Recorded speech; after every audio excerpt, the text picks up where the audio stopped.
If your engine knocks, has a rough idle, or you're getting poor fuel economy, you could have a clogged or bad fuel injector. Before you take your car to a mechanic, test your fuel injectors first. Here's a list of supplies you'll need to test your fuel injectors. Working with your car's fuel system can be dangerous, so it's important your workspace is well lit and well ventilated, as the vehicle will be idling during this particular test. Next, start the engine and raise the hood, then locate the injectors.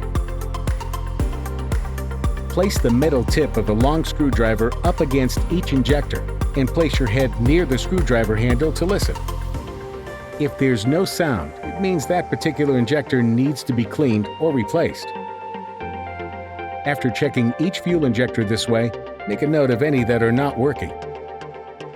If you think your fuel injectors are simply clogged, try using a fuel system cleaner or having the injectors professionally removed and cleaned. If that doesn't fix the issue, the faulty injector may need to be replaced. Of course, the clicking test isn't the only way to determine if fuel injectors are working properly.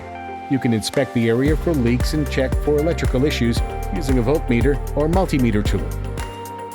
Good luck, and thanks for shopping at the Home Depot.